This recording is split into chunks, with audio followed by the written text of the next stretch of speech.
Kurumjari Purang Putaram Noksari Kai Kunubuchari ngasi ISCOM discussion time na thamjagadori topic adequate security to stop extortion masibu khana nabagi damang talengsin bigda bikai kunuzura panel sing hozojik aigi yata ni maklengsin nun lebire ahan mungta taram oksage oza Khatrimem Sanjay General Secretary Manipur Driver Association oza Sanjay Bohan taram oksari kai kunubuchari thagachari oza mathang da lamdam masigi saknai raba senior journalist oza ahong sangbam movie su taram oksari kai kunubuchari thagachari oza ahan basi ai oza kano da laksage oza Sanjay da laksage General Secretary Manipur Drivers Association da oza ekoi gi hauzik Manipur da ongoing crisis sama koi huzik makha dum chatharaga leri masigi waroisin ma porak pa leitri aduna miyam na khudung zadaba kaya ma mayok nari masigi manung sida koi sahi kya dagi horaga koi national highway anis da Manipur gi di mapan dagi koi gi chana thangna ba tangai phadaba polam cheram pusalakpada natana koi mapan gi lambi national highway sinatana nongthaki lambi ga hairi lambi ani se waterway leitaba aduna si khakta ngai banina says da driver mayam sing sina natragana gari gi owner sing sina thengnari ba awaba khudung zadaba mayam ama lairiba thoiba sigi matang dani ngasi thamjari ba topic adequate security to stop extortion ahan bigi wena oza hoina chatpa matam da dagi oza gi association na hauzik phawba da thengnabiri ba awan nuai ado huji oiriba ngasi thamjari ba topics ka mari linana kamai thambini ahan bigi wena katang ten tak na habi oza national highway ani sida koina ngasi dagi lan mamang dagi hono ko sa kana sum tinajar ba wa mayam si masi khairu tamudana masi tamdraga suin pajane khangbiramani adubu khangga su ngasagi khangjana da boina type da sum taw leibagi item mu sum aina warogdra nga media da kaida koina civil society ko sat natakana khoi leibe mara ba bi mai benjing da su warobagi hau momone adum haiba jum yauraga su maduna jam kaya na hakchin na da atamna na haiba moti na chade adubu akoina thenari ba awa basi ngasi khaki lanchi ki khna te lanchi ki mama de hauna solicing ma chamapan marfu ga nipan sai de hauna ngasagi akoina Manipur Driver Association na January tang tara mari se ko ki drivers day na pangfo lai se ngasagi lambi ani asida miwat minai kaya mama ngasagi khang mangam taba driver jing jigul lambi langa ta hatu piki ba nataga na phurak pa chaira pa nataga ayaw pa samul ho ba su ma kaya natai cha do mayam ma koi ko thinaning da thoning da botala mayam thorak pa du na ngasagi pelakta na driver jing ji wasi dagi styling pajar we koi kai to sara gi lambi pari ngasi da koi ngapi simina ba kana momta laitre akoi bu happy to piba gi mi masing na hena yam chan lai aduna koi bu ngapi si biba ngamo jau ta ga di akoi ngasi dagi kai to sara gi haina sagi styling phai thadok ta da khongjang changjan na maram maraga matab dagi pambira ba government na masagi Nagaland government ga nasana ba mai gi makha pona Nagaland mong dana Nagaland gi government na koi bu protection pigani obdolo bok kana gu momta man ta holoi haina ngasagi esi jani sarna saib na pali matam gi wani ni matam dina khoi Manipur da maju koi sari sakri sina pa matam mali ayo kana exact madu gi matam di chief minister madi Manipur di khonja ado home minister ji matam da khoi gi chingjamai gen de khoi kabiramba kompok saib na ojaba mali man to ko admai to da simi na tawbudi gi amu hanjana khoi makha ta ngai thauraga Manipur gi praja jing na no magi sangda ya da posa khaidi hai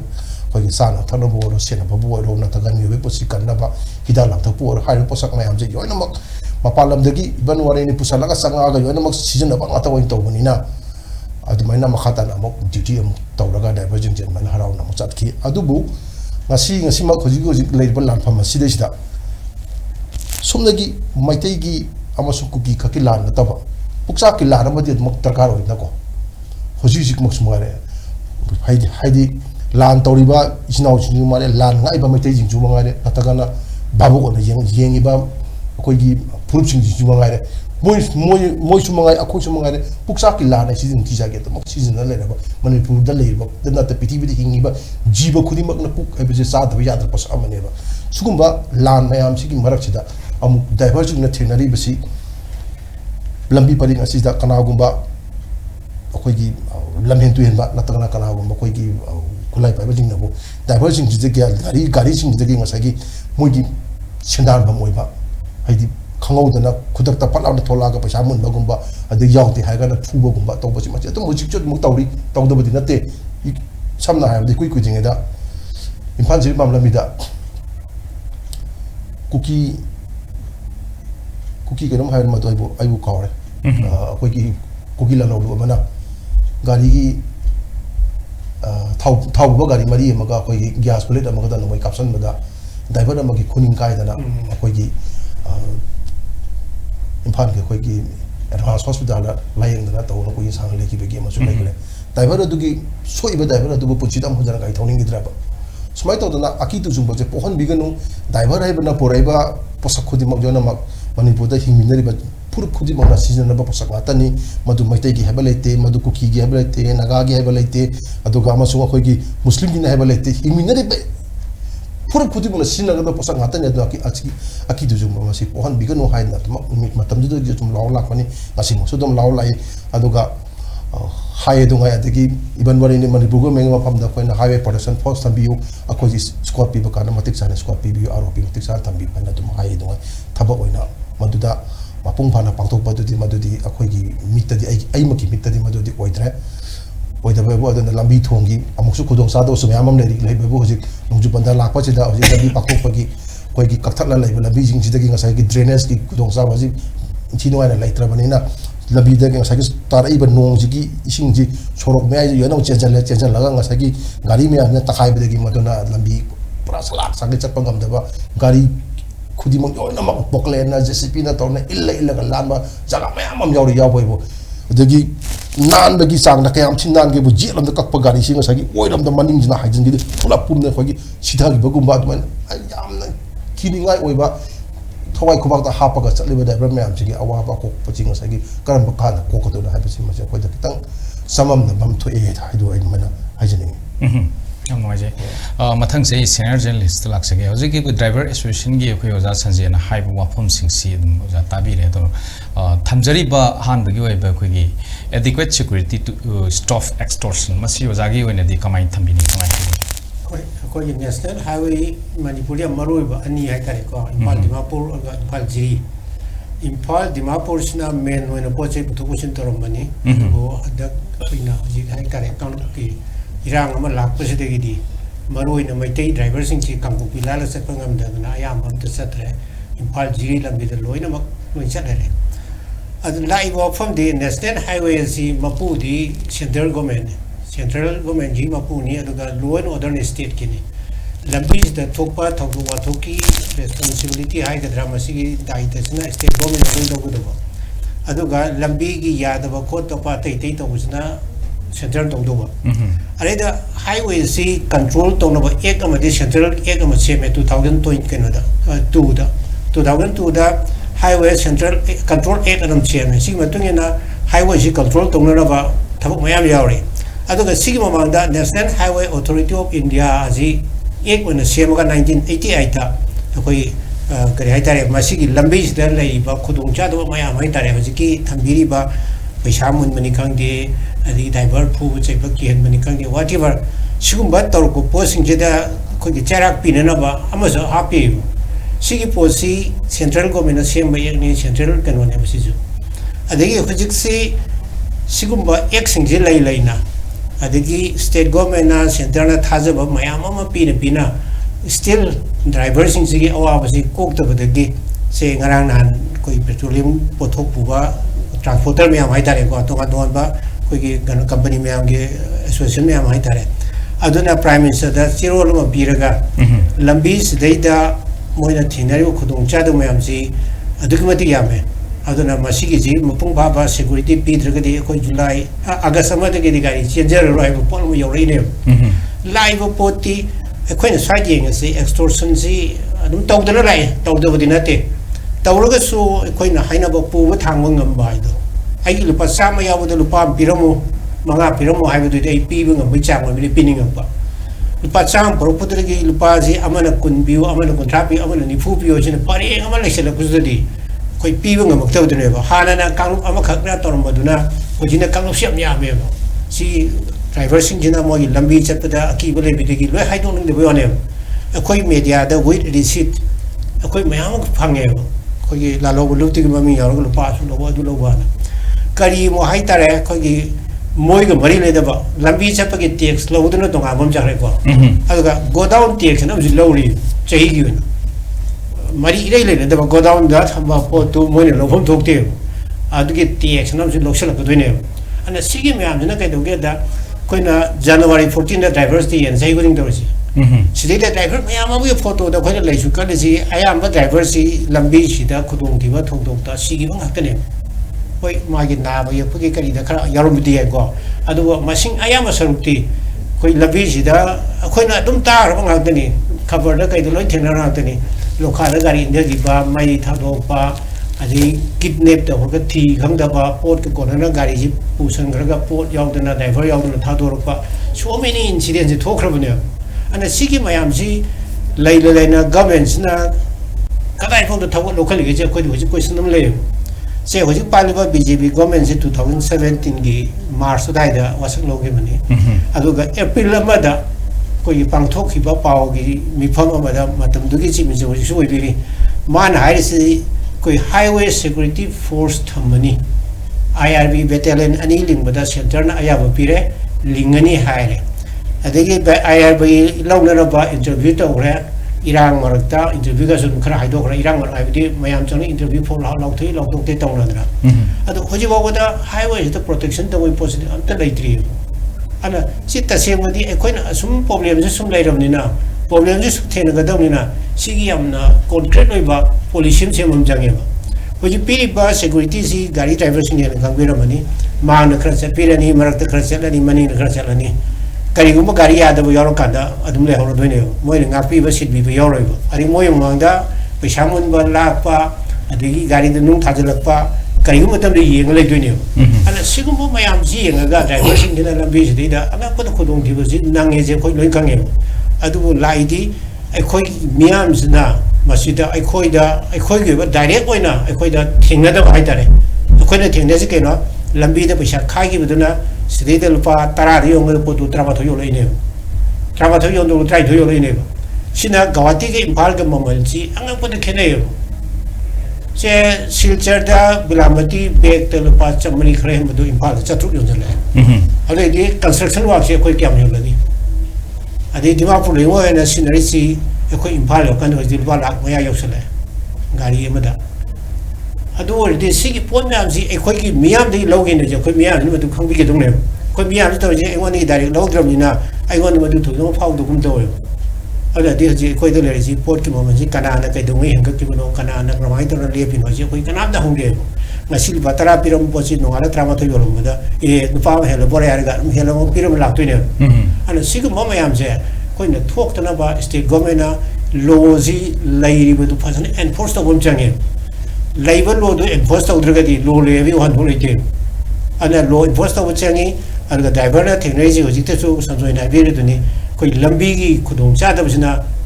koi amoi no khudong cha ande ba koi gi paisa khai ba sing kina ya na khudong cha ba phang bai tare ba lambi sin yam na yam thun thau ya bor ga di paisa khai ba sin disturb to jong wa ya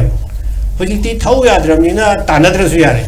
adum le ro no le ma sai da handak ta adum chena bi du ne ya da kan to ka da khangau da ni chau la kan da gari lo kha da ta gi da khoi myam uri du ni thong ta la ta ba da yaw su yaw khra bani adigi man lambi da adum pal la ga le ba yam yaw ra bani ba ana su myam ji thok ta na ba lambi phan ma changi aduga highway protection force masi onaban chi misana hana thaja ba thambi gi lai re aduga all india trade congress union su kyar hana si all india level su pukhakra handak ki sahi gi no hai tare ga hor bai tare sai su honorable governor go na dana si gi ta to biu kho piu no to ba ko ge highway protection force tham biu kan da e thamni bi thajo ka pirak ba su lai rom ne ara dari government si miang gi lan na ma jum busi kang na ba ne lai ri si adi miang gi lan na ma jum busi ngak na ba da maru ri ba ji tham bi ba sanjoi na tham dai ne ko da puksa ki la na ja maru ri akoi gi da mukta di ma pa di pusulak tra ga di po sing ji amata lai te ba samana ram ni na even koina kari ai tare mana ma sing wau do jikti ma pa de pusala sa ra bune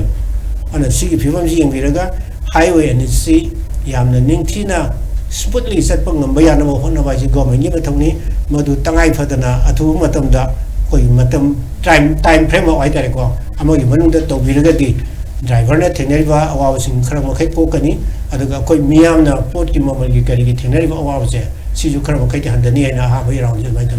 yam noi je mathang sei waja kano lak sege waja khetri mem sanjay lak sege general secretary manipur driver association lak sege waja koi gi Huzik hainari ba mayam sida maruwaina akhoi huzik uja movie na ju thambi bada sibja pusalai ba mayam si driver sing khaktada natragana owner si khaktada awa ba pi banate makoi da extortion tawba paisa khaiba munba aduga thoning da ba thogok mayam tholakpa ado maruwaina trading gi lambi za lakpa matamda di sel thung gi lambi da lakpa matamda di ngasai gi lauri ba lambi gi tax to miyam da gi amuk si yaura kanda amuk koi gi maduna mamal kya da yon ga da no red kya no kamai toroga madugi praja da gi khongat khibagi wari si oza ubi gi wafon da thamba da yaubiri aduna za ngasai gi hauzik driver sing sina marwai na owner gi laktringai da driver sing sina asuk yam na wana koi thawai katho ga tare tumba mache chaba mache toroga lai poche masigi lai pochi manipur gi lai ba koi gi transport minister madi CM na thabak chin gi ba lai ta ga su adum koi ngalingi matam dagi hauna dum lai ra bani transport minister se aduga loina na koi gi center gi su lai ri aduga thangna ba state sing gi su transport minister lai bani masigi transportation gi thabak sida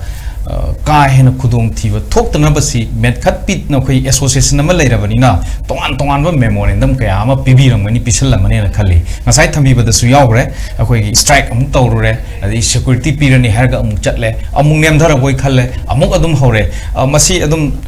nung asaubi hai tare nung jo operation tawra dum lothok khra dum saura dum leiraga mingonda de adum awa pibudu haksel de dum kai ba piba adugi mong da leibagi pibam sai biri auzigi lenga ki transport minister singi chi thodang si karmai ga tawragadi kitang koi ojawi site ta nungai ba welfare oi ba hiram si lakani haibagi wakum sa kamai thambi mse aigi wakanda de transport minister se maramangta bairo chuda ko amu salani marandi mi na laga pawdam budu na tawa kanai ne kari leiri ges ma thi tangi do kai wanda as a mangu driver association ki aina general secretary ma oina sida so office sum pham le raga driver jing na pira pa to katang aina taba taraga di madu posak tu ai kachin ka yong chukang kang weba lanji ki mamang da ko baraki thong yara jadring da maku gi thong ya ding irang gi thong ya ding da hujipudi irang thong salo gre barak thong salo gre adi maku thong salo gre adubu saringe gi matam sadringe gi mamang da leiram lambi si gi phatta bagi nga sagi khudong sa da base masi atuke mat phatta wai bu ke apti phatta ge bu office da pham da nga sai da pram na complaint ta base khang amakta na hagot laga satlaga sidagi aina isai than chala chapadi nga sagi yada bena akoi mitaren pantara am ki tim ma semaga adagi akoi na chaki ba ka da lamila nga gari yada ba yaw he na gari gi spring central goldu you haiti kudaki ta ai patna khone piraga semaga nga sagi mu chasaki ya bai mo ko adugu ma posok to puraga salaga ada akoi lai bara ki thong ma khong chuda akoi gi mi marina sabati mama adum ambulance amaga tawraga maseda semi ba akoi gi BIPL kangu boro na tagana auto ba akoi gi GRN fragi kangu boro thabak suri ba thong sare ba kangu jingjiga tanaraga masida je gari kamai to bala loi to ge ya masi kamai to chike ba ektam masida chahi chupa dum mai ki disi ta riba thabak transport minister duna mi kumna home service na kada une minister mana tawdo thabak to haidi manipur driver association na tawle re tawrise aduna sagi ai ki wakandadi maramakta salani salaga bairo sida nga sagi salaga sigi kachin patre sigi kom jidi hayeng masi nuju pandra laga di masi iroi kom olani masi iroi kom je masi puki olani masi gi lambi matek ta nala olani khombal olani puki olani do ma sagi mamit mangna jenga uraga magi makada leiri banga sagi mari le na ba department da instruction to piraga di why not madu kai bagi ko farak do no ba but madu di tawdre sida phamal leire office da bawpa da phamaga imphal jiri problem bi taw tabu ugutro ngasi mak ai ngasi facebook da lam da urei maningom da tum dagi ngasi bokale na man ille somo mo di bakondang usmanu bu thokre da jiri bam dagi imphal lak baga jiri won gre ngai to adu soida taramadi dok takamai tawne suma mayam je khara chala ga yeng ba pai asa mangna haktang ne na chapang gam da tar ga ju magi mari le na bo authority me amam deidi sinari me amam deidi chalalu yeng halu ka do gi chaloi do no adu da chalu ya da bo di magi mutat action lo ya na adu mai taw dra ga di akoina lanai oiba akoi association ni na civil me am sin law da na khong na kam taw do ri akoina haibam to kam haire mani bugo me da haiba ta na haidre oji central government हारे येंगे government मुची इले ची मुथारे अदो असोना कंदे जो कशु थोतो याम का response लारोक्ति खुद खुद की ओइबा ngасagi अखोगी लाफेना फामिबा अखोगी नेशनल हाईवे की अखोगी हिंदे साइडिशियल की अखोगी ऑफिशियल का फामी से मोय मक्ता उनाई अदगी नोने दा फामी दो खरगा उनारा मी हुजिता लांजन मना बगा अदु ना फंगदरे फोन दा कइदा मानि आदा लावना बुदि मोयना फोन ओनिंग मकाला ओले ओनिंग दा कादा ओलक्तरे अदगी ओल बकादा नेटवर्क ठीक नहीं है ना भैया क्या करेगा तोरे दि परेते को जो सिन तो इलासे अद सुकुम खुदों सादा मयाम सिगी खलोगदि आई ऑनरेबल जिंजी का चला निंगी चलागा लबी सिदा पापा तो यंगा निंगी अदुगा ताइफा मयाम सिदा ngасagi असुक थिना वाबो रे को मोइना हाइबे से दु ममिना मकोन आई उरगा मजदा द खंगनी हाइबे माई खंजिंगे अदे अमना ngасagi लंबी द पैसा हाइबेगी पैसा खुजिदा अमंग से पमिगी बिदो करना अखोई मणिपुर प्रजा जिंजे पंगिरा सिंगिरा खंगदेको लुपा पिबा पोल अमा मई लंबी द लहौरेबा सम आई पोरे पोसिदल पाम लहौरेबा कारबार वाला सिंग पैसा मांगो या देबा लुपा दि मथुक द मई सेनों हापगा दोइनेबा हापाइबो लुपा अमा लहौबजे कारबार वाला जिंजे अदु लहौवे के बेस तोरगा अदु लुपा नि हपसलेबा लुपा दि मथुक सोम लुपा लहौबा सो लुपा लहौबा लुपा अदु मथुक लुपा नि हपसल लुपा हुम हपसलेबा हाइदि लुपा कुनगा मंगा द फंगदो अलुदो सोंदर पंखा योलेबा अदु कुंसा दो अदुम लहौवेबा कनाम करीम हाइदि कइम हाइदि हुजि हुजि मग मार्केट तंग हजि कोसी मग किलो की जिल पाहु पुपी अदु कनाम कइम हाइदि अदुम लहौवे तुम चाइ आई मग चले चाइ चाबैबो अदु कनाम तो वाम हाइनदि हाइनद बैबो मसि पंगिरा सिंगिरा खंगदेबा सुमन तो कंज्यूमर प्रोटेक्शन एक्ट लेरगा सुमदु मथौ तौद्रे अदुबु अखोइगी करि हाइतारे लेति मोना लेबै ता सुम लेरगा को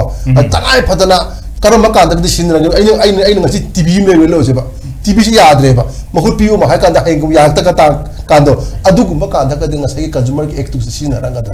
तोरंगदा नत्रगा नुति जागे डे बाय डे सिनरबा पोट मयाम जे नोमो नोमो कलिबा ममंजी वा मतंगदे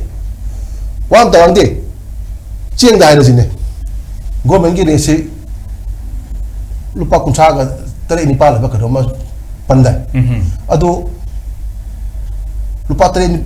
कुंसा का तरे निपाल दु तकाय खाइदो का अदु लुपा क्या था अदु यंगिबने अदो ngasi चेंग फंगदे हबे नामादा ngasi लुपा लिसिंग अनि मे योलंग लुपा नि फु जिंगो जादो अदु बिग जु फाइ फादे खंपोते बिग जु फाइ फादे खंपोते म किजिनि फु मान फु तो ओरा मगदि अदु मालबा कुन हेन चिंगदे बा अदु कुनाम तो वांगांग देबा अदगी सम अखोगी कई हाइतारे आई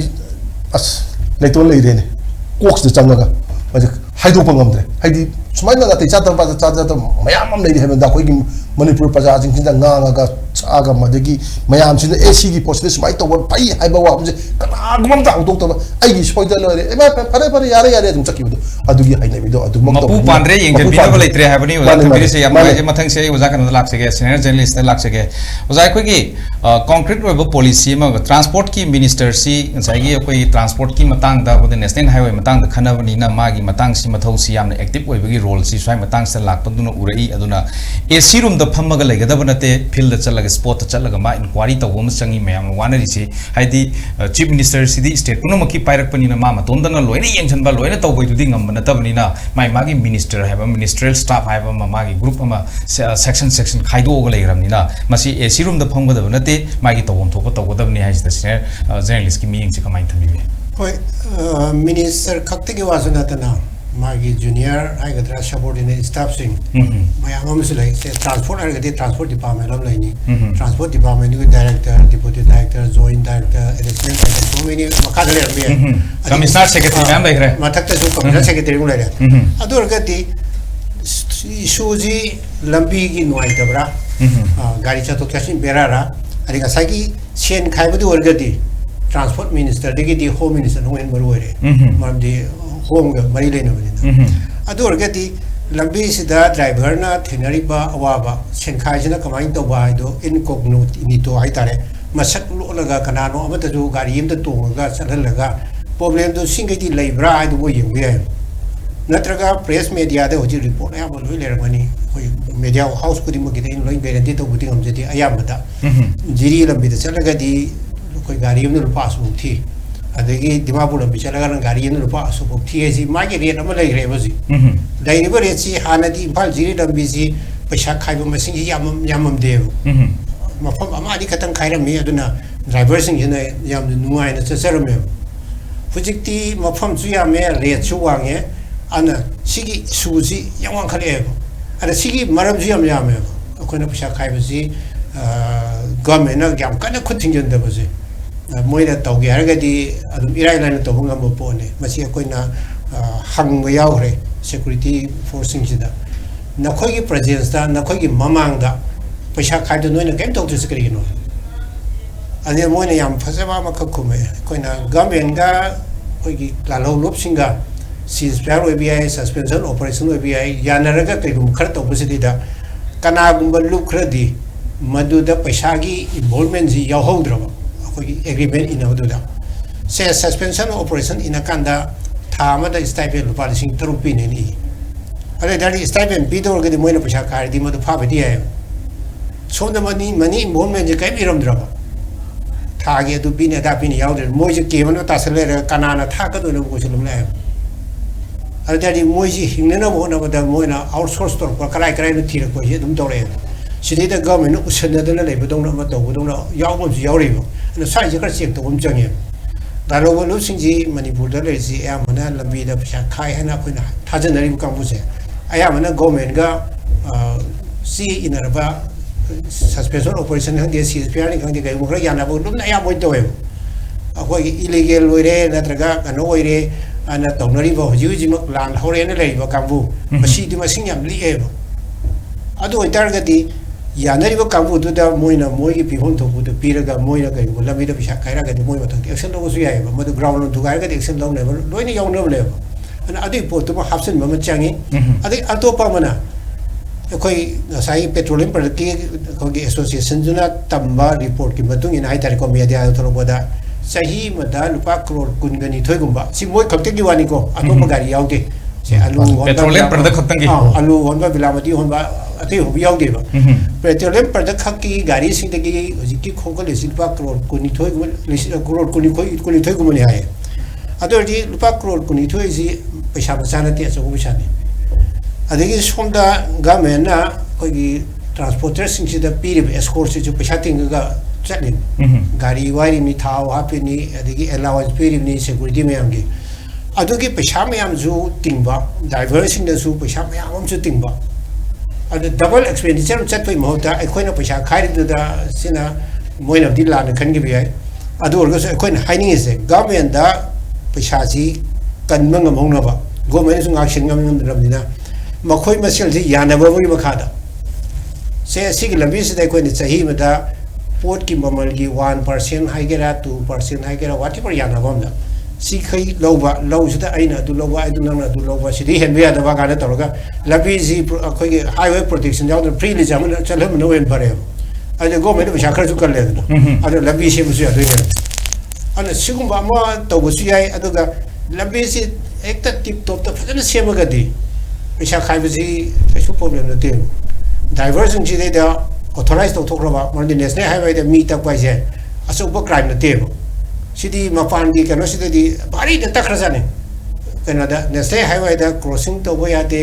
अदिगी मरम चान गाड़ी थकपे यादे गाड़ी खामे मागी तोंगाबर रूम याम लेजे बदने कोने नेशनल हाईवे एक नेशनल हाईवे कंट्रोल एक्ट 2002 गा सेमैसे अदुना मदुगी कंट्रोल तोंगना एक्ट तो याम यावरिबा अदु अरगदी नेशनल हाईवे दे गाड़ी यांग यांग थोलबा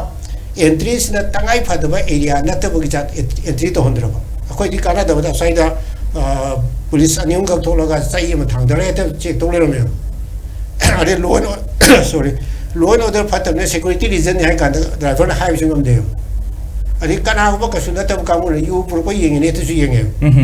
अरे की ड्रग प्रोपर से येंगे कुमई मतम ददी कुमई की पिसा सुम खाइबो फोन दम हायबो अरे सिगी पोट मैम से काना तब मैम से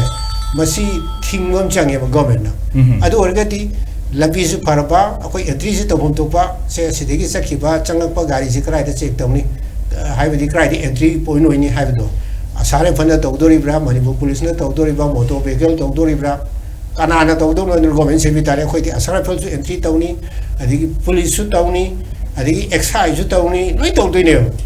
सिगी मयाम सिना driver Singh J macet pan medina macet pan bagi kudong jawab lalu ke pesawat itu kaya tu dia gari jitam terus jadi kami am lain dah hospital adi panjang thona first kami itu ngamoi ba adagi foto lambi fatu tu na amasuk kudong chandra adagi Canada baca point me am malah hendak je sisu kau ni lokto kita macam ni ba asal mana cek doktor sekali kita mana kari ekta doktor no aswagi makha doktor ibra security si di state ke subject ni law and order si moi na kai na ko thingin do yabra hai bele chumi am se state government ki khara hangbom changi noi na check to ga na koi police to lo ra noi authority noi lo ro noi to ro noi to do chen si to ro aduna to bom to ro lo mi da noi na sita check to gro po se marak ta that da noi dai we ga dong kanam to we ro sita that ki do asal ju thalam ni na madu ki disturbance yam lo ana chumi am se government na kanai de soi ge kari to ge se aduna ne sa ma ya masak lo laga kana go matang yam chawo bishana trasu masa matang inspector ki level ki amatu ngasa laga lambi si da kari tawrge je masi akoi mau sa thing nage ba akoi na chatpa kan si da koi ki matam to bisha khai ma sing budi yam dri jiri lambi si da new kai fendai ge da koi ki lok ama ge nakal ani si da la lo bulu to de mam kan ja right sem la lo bulu som de su lai du ga som le du la lo bulu am ka toy ba bisha khai so na kan gi da ai khoi ne yeng ba se yeng ka no yeng han dre driver du ko tho ko bari sa re paisa pin na ba khoi kang ye ari hai asona kan de ka mai to wa ai khoi na la ho re ayo asong ni du kem to ro ai khoi la ho re ya ne na asona thong je le la lo mo lo su puli ni ko so ya ka kha me paisa pin mo hai re asong to la ho re ai re ya de mo no mo gi na khoi ni hai ado ti la lo mo lup sing hai ta re ko na paisa khai ni tu su ma khoi gi authority ki paisa khai ba man de ba lai ba khar de ki paisa khai ma mu su ya ri ana sigumba uncheck kana singse khoi gi kari hai tare unauthorized ba pisa khai ba singse se aku lambi da dum lepa ka khai le irai lai kham bone ba ani kari ko phone khara da ti asara fandi entry point ki kitang hai do khai bi yoi police ki check point ki kitang hai do khai bi yoi se ai khoi ni matam phari ga tenopal sorry tenopal cha kanda ke matam de ki tenopal sp ga khoi ga moi gi police station ki makha da changam le da khoi cha tham ne ga da sorok ki hegwang ba gari sing se khamaga gari sing do changaga sum wari sab sum to we pcha mak pi bu de ko chap san di udre ko ado jo gari khodi ba ko ge passenger gari transport pot pu gari sing to we ada ai ga nga ma ga na ko ge ko no pu ba security ka bu du pu ga thog le ba moi ge thong ma le bu du yo de da thog ga kha ma ga gari ra so ko no kha me ba si pha yong kha mya le da kha ma ge no sa ge to du ge do no pcha khai ni hai adu da ne ba khoi na kan da hangkan da police ni da hangkan da khoi sumaina ga me ga yan na le ka bu si kan no to da bu su yawi moi ge da ta pcha si go me na kai thok da ba dit da na tra agreement ya hu da ba adu no maram moi da na ko ni kan yeng ba da area so dum yawi hai problem su la adu di legally khai ba do illegally do aina ti ya zatra ba adu ga unauthorized na khai le ba sumo pose tingbom changi ana chi tingdra di pasa mo khai ga do he na khai jang rani he na khai jang ga di ko chona ka na sai tham nari ba ko port ki mamanda la ka do port ne ba adu na Canada wani common people do wani man di hojik si ko any business shelo ra ba matam ne Canada ko gi harau ko mayim da to ya dram na harau ko mai ga mai le na ba pot chai adi mi nung thabo nga loi le pe ana sigi mayam sigi marak se da sen thok la bi wala ba mi mayam jene port ki mamani he nung lai doi ne hojik su ko na an kam pham di woi school gi angang sing gi phi da adi gi waja sing gi tolop ta kari da loi ni effect tor ko por um la he mama ngai dai ko na lo le ta ba ching gi lam da torom ba ko gi ching lam da la lo lu am gi ne chang ga tolop te top job te lo wi poto ko chai ta to bu dong lo la ya ana su mo po si ko society da tung gi wen yam ka ne manga ka da ni na madu ko na ko chen kha bi re ka bu su ko ma yang gi khari yang bi ma chang ni mo ko gi tangai fa da ba chang da ya da area hai ta re ko mi ni na mo ju organization ni na mo ju hing da ya da ni na mo gi tangai fa da tu lo ba mo du lo bi ro adu bu a hen mo po lo ma to ra ga ko mi yam da po lo mo la ga di se ko yam to the re na ko ga ba ja mak da dukan phom ba le pa ga da na phom ba ya re thawal da to re ya ri bu to re phom kya da ko channel bo po ne si de da ma ya ko ne ta bo ai je ai nga sai ma ma pon de ba pu ba thang ba ngam da ba po lo yo re se ada pu ba thang ba ngam da ba chen khai du di to bi no hai du ne ko pu ba thang ngam ba ai gi level da चे लुपा लिसिंग तरा तोरप चाव मी दुदा लुपा लिसिंग अमा पियो अदुसु लुपा खतंग लादि फयो लिसिंग अमा पियो हाबिदो somehow पिग्रेन कलका loop तुदा मंगा चंजलादि लिसिंग तरा तोरप तुदि लिसिंग मंगा चकिदोइने अदि अमागी द लिसिंग अम पिरगा अमागी द पिरदि मागी द पिरे इगोना कदो पिरदो कदोने अन सिगी मयाम सिगी अवाबसे अरे होजिंग अमु कदोगे दा कोइगी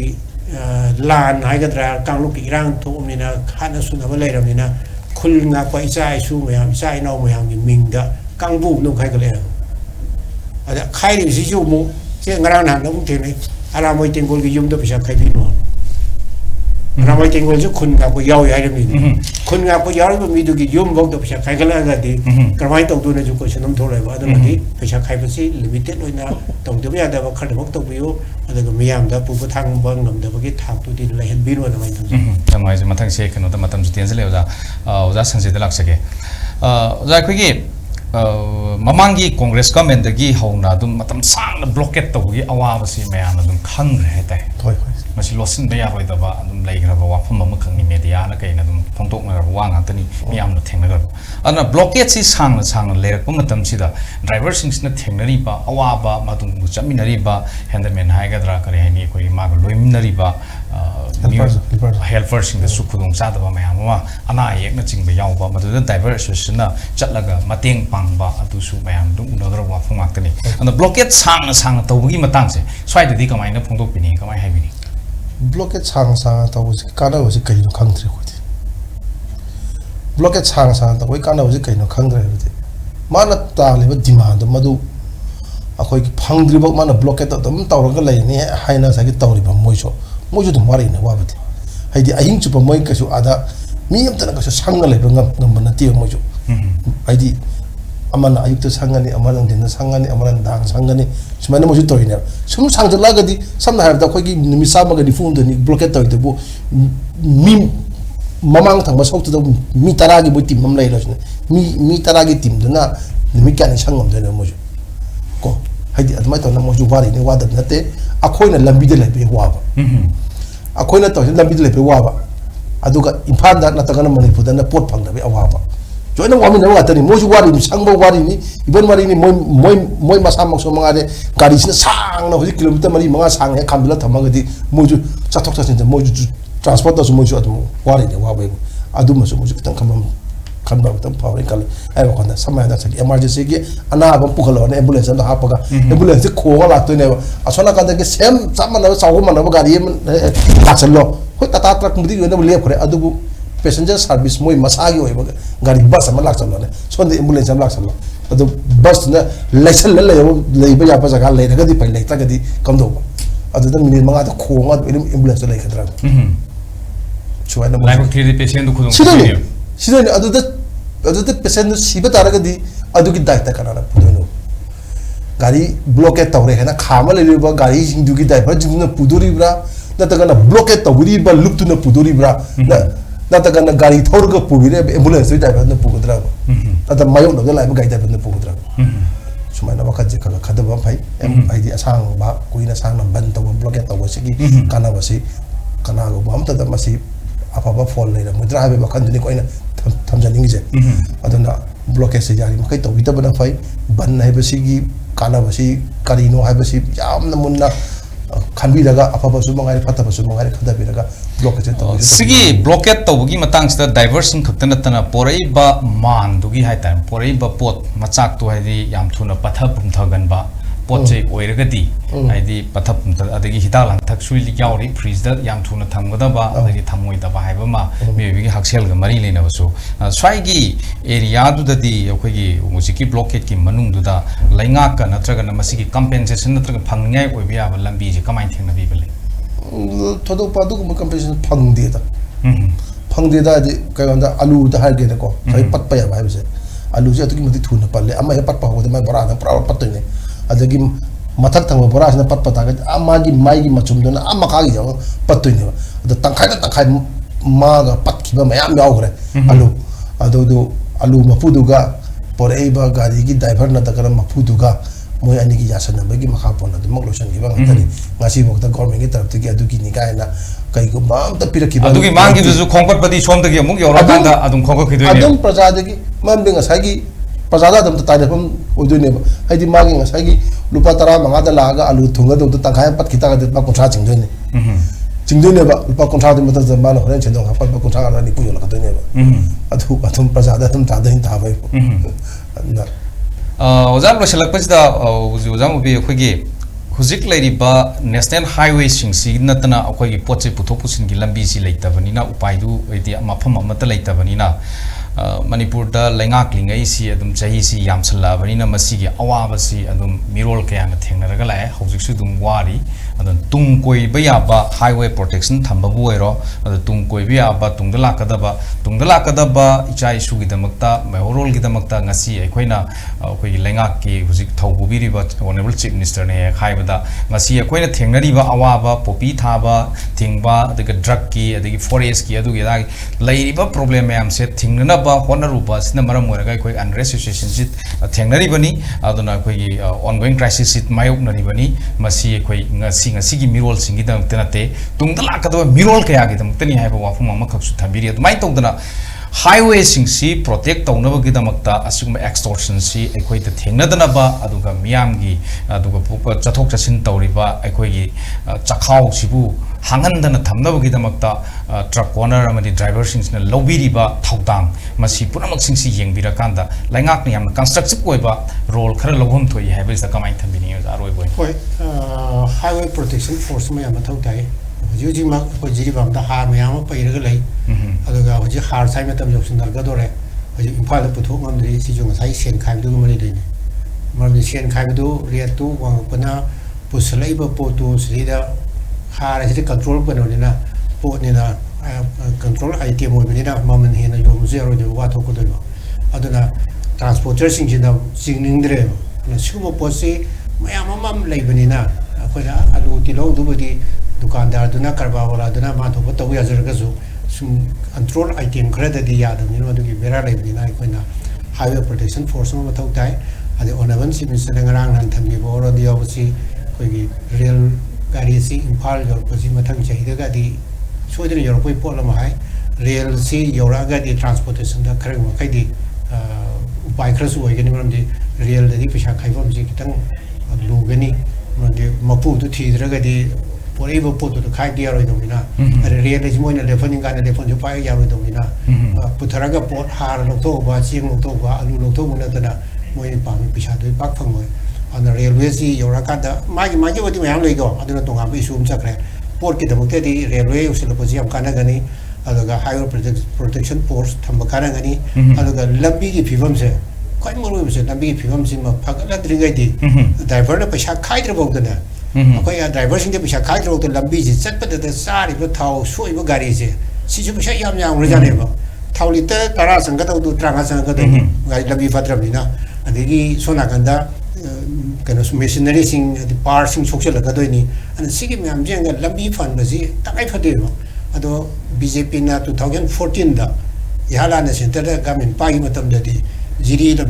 aeroplane tahan gani ta ba yan gani ga na ko myam ta na re ni ko gi 100 days gi program da ha ta na ho ji le ji de di ko de ki bur sa pi pha ma la ga do re de khom nei nang de no ata ngai re aeroplane di lai ma thak da pai mo ta ma kha da pi phon ne ba da lai film si ko no ngai no pha gi ba nga mo na ta bi da ko gi lambi si gi film ji tip top ta tham bam changi aduga ho ji phal dimapur lambi da ko mai te driver sin de sat pa ki ri je Masigi aki basi ama kohon bam juchangi asigi aki basi kohon lagadi asida susat pada karehana yang na asina lambi se khrafa bani na khra line yang na thobung amni magi bu chahi yuina mutang ko himada landslide ka thola kanda road driver se la kan ko dong cha da khra bani mathe ne ado ayam tom da sin lambi fa bani na khra yang na khra thun sat pangami alaga paisa khai basu asidi masing khra jo hande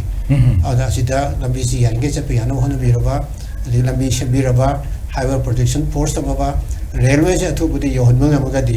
diversion de thingeri ba sang si sa mai manung da ni fu yang kai buk ti soi dana handa mangam gani kudong cha da bandar ka di koi da port ki moment da kari da adigi ek phang da bai tare ko adu mu sa wa ba khar ko kani anu su me am ji go man athu buda priority basis hai tare ko kitang thawai yang to bi ba ma changi madu to janingi madu to na ba honor kari ane su koi asa tham je na bai tham se aroi boina driver su sing di koi lengak ta kari koi constructive oi suggestion tham ni ꯂꯩꯉꯥꯛꯇ ꯊꯣꯏꯗꯣꯛꯄ ꯀꯩꯁꯨ ꯌꯥꯝ ꯀꯥ ꯍꯦꯟꯅ ꯍꯥꯏꯅꯤꯡꯉꯥꯏ ꯂꯩꯇꯦ ꯑꯩꯈꯣꯏꯅ ꯍꯥꯏꯖꯒꯗꯕꯕꯨ ꯂꯝꯕꯤ ꯄꯔꯤꯡ ꯑꯁꯤꯗ ꯂꯝꯕꯤꯁꯤꯡꯁꯦ ꯑꯩꯈꯣꯏꯒꯤ ꯃꯐꯝ ꯃꯇꯝ ꯆꯥꯅ ꯑꯩꯈꯣꯏꯒꯤ ꯌꯦꯡꯁꯤꯟꯕꯤꯕ ꯑꯃꯁꯨꯡ ꯁꯦꯝꯖꯤꯟꯕꯤꯕ ꯗꯔꯀꯥꯔ ꯑꯣꯏꯕꯁꯤꯡ ꯁꯦꯝꯖꯤꯟꯕꯤꯔꯒ ꯗ꯭ꯔꯥꯏꯚꯔꯁꯤꯡꯒꯤ ꯉꯁꯥꯏꯒꯤ ꯃꯊꯧꯗꯥꯡ ꯇꯧꯖꯕ ꯃꯇꯝꯗ ꯃꯅꯤꯡ ꯃꯈꯥ ꯇꯝꯅ ꯐꯖꯅ ꯒ꯭ꯌꯥꯟ ꯇꯥꯅ ꯏꯪꯅ ꯇꯞꯅ ꯆꯤꯡꯅ ꯇꯧꯕ ꯉꯝꯍꯟꯕꯤꯌꯨ ꯍꯥꯏꯕ ꯍꯥꯏꯖꯅꯤꯡꯏ ꯌꯥꯝ ꯅꯨꯡꯉꯥꯏꯖꯩ ꯉꯁꯤ ꯑꯥꯏꯁꯀꯣꯝ ꯗꯤꯁꯀꯁꯟ ꯇꯥꯏꯝꯗ ꯊꯝꯖꯔꯤꯕ ꯇꯣꯄꯤꯛ ꯑꯦꯗꯤꯀ꯭ꯋꯦꯠ ꯁꯦꯀ꯭ꯌꯨꯔꯤꯇꯤ ꯇꯨ ꯁ꯭ꯇꯣꯞ ꯑꯦꯛꯁꯇꯣꯔꯁꯟ ꯃꯁꯤꯕꯨ ꯈꯟꯅꯅꯕꯒꯤꯗꯃꯛꯇ ꯂꯦꯡꯁꯤꯟꯕꯤꯈꯤꯕ ꯏꯀꯥꯏ ꯈꯨꯝꯅꯖꯔꯕ ꯄꯦꯅꯦꯜꯁꯤꯡ ꯑꯣꯖꯥ ꯈꯦꯇ꯭ꯔꯤꯃꯌꯨꯝ ꯁꯟꯖय ꯖꯦꯅꯔꯦꯜ ꯁꯦꯀ꯭ꯔꯦꯇꯔꯤ ꯃꯅꯤꯄꯨꯔ ꯗ꯭राꯏꯚꯔꯁ ꯑꯦꯁꯣꯁꯤꯌꯦꯁꯟ ꯑꯗꯨꯒ ꯑꯣꯖꯥ ꯑꯋꯣꯡ ꯁꯪꯕꯨꯝ ꯃꯨꯚꯤ ꯁꯦꯅꯤꯌꯔ ꯖꯔꯅꯦꯂꯤꯁꯠ ꯒꯦꯁ ꯑꯅꯤꯃꯛꯄꯨ ꯑꯥꯏꯁꯀꯣꯝ ꯗꯤꯁꯀꯁꯟ ꯇꯥꯏꯝꯒꯤ ꯃꯥꯏꯀꯩꯗꯒꯤ ꯑꯔꯣꯏꯕ ꯑꯣꯏꯅ ꯊꯥꯒꯠꯆꯕ ꯏꯀꯥꯏ ꯈꯨꯝꯅꯕ ꯐꯣꯡꯗꯣꯛꯆꯕꯒ ꯂꯣꯏꯅꯅ ꯉꯁꯤꯒꯤꯗꯃꯛꯇꯗꯤ ꯑꯥꯏꯁꯀꯣꯝ ꯗꯤꯁꯀꯁꯟ ꯇꯥꯏꯝ ꯍꯧꯕꯗꯒꯤ ꯂꯣꯏꯐꯥꯎꯕ ꯃꯤꯠꯌꯦꯡ ꯇꯥꯕꯤꯈꯤꯕ ꯈ꯭ꯋꯥꯏꯈꯤꯕꯤ ꯄꯨꯝꯅꯃꯛꯄꯨ ꯑꯔꯣꯏꯕ ꯑꯣꯏꯅ ꯊꯥꯒꯠꯆꯕ ꯏꯀꯥꯏ ꯈꯨꯝꯅꯕ ꯐꯣꯡꯗꯣꯛꯆꯕꯒ ꯂꯣꯏꯅꯅ ꯀꯥꯏꯅ ꯌꯥꯊꯪ ꯅꯤꯖꯔꯤ ꯄꯤꯅꯕꯤꯔꯁꯤ ꯈꯨꯔꯨꯝꯖꯔꯤ